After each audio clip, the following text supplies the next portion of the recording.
نحمده ونصلي ونسلم على رسوله الكريم وعلى آله الطيبين الطاهرين وأصحابه الهادين المهديين الراشدين المرشدين وأتباعه وعلينا معهم أجمعين إلى يوم الدين. نشهد أن لا إله إلا الله وحده لا شريك له ونشهد أن سيدنا وسندنا وحبيبنا وشفيعنا ومأوانا وملجأنا ومولانا محمدا صلى الله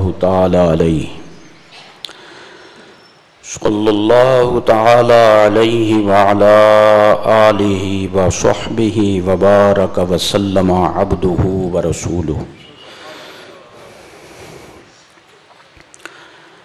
أما بعد فقد قال الله تعالى في الكلام المجيد والفرقان الحميد: بسم الله الرحمن الرحيم والفجر وليال عشر والشفع والوتر والليل إذا يسر هل في ذلك قسم لذي حجر.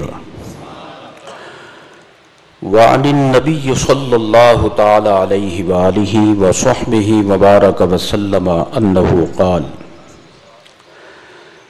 ما من أيام العمل الصالح فيهن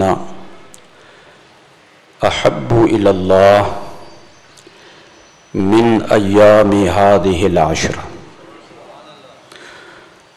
قالوا: ولا الجهاد في سبيل الله يا رسول الله صلى الله تعالى عليه وسلم. قال: ولا الجهاد في سبيل الله إلا رجل خرج بنفسه وماله فلم يرجع من ذلك بشيء. رواه الإمام البخاري في صحيحه عن سيدنا عبد الله بن عباس رضي الله عنهما. صدق الله العظيم وصدق رسوله النبي الكريم ونحن على ذلك لمن الشاهدين والشاكرين والحمد لله رب العالمين. إن الله وملائكته يصلون على النبي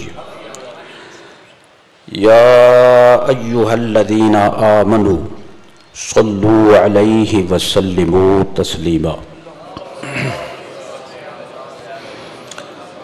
اللهم صل وسلم وبارك على حبيبك وآله وصحبه أجمعين عدد خلقك ورضاء نفسك وزنة عرشك ومداد كلماتك. الصلاة والسلام عليك يا رسول الله. الصلاة والسلام عليك يا حبيب الله. الصلاة والسلام عليك يا سيد المرسلين وعلى آلك وأصحابك يا رحمة للعالمين.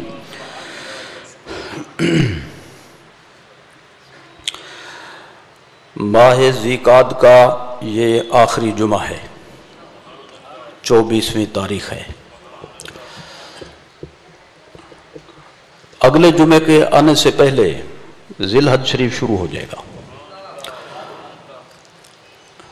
ہو سکتا ہے کہ اگلا جمعہ ذی الحج شریف کی پہلی تاریخ ہو، اور یہ بھی ہو سکتا ہے کہ دوسری تاریخ ہو، کیونکہ اسلامی مہینہ یا تو 29 دن کا ہوتا ہے یا 30 دن کا۔ تو اگر ذی-قعد شریف 29 کا بنا تو بدھ کا دن ہوگا 29، اور جمعرات کا دن پہلی تاریخ بن جائے گا۔ اس طرح سے جمعہ کا دن ذی الحج شریف کی دوسری تاریخ ہوگی۔ اگر 30 کا بنا تو اگلا جمعہ ذی الحج شریف کی یکم ہوگی۔ بار صورت یہ بالکل اٹل بات ہے کہ اگلے جمعے کے آنے سے پہلے پہلے ذی الحج شریف شروع ہو جائے گا۔ تو ذی الحج شریف چونکہ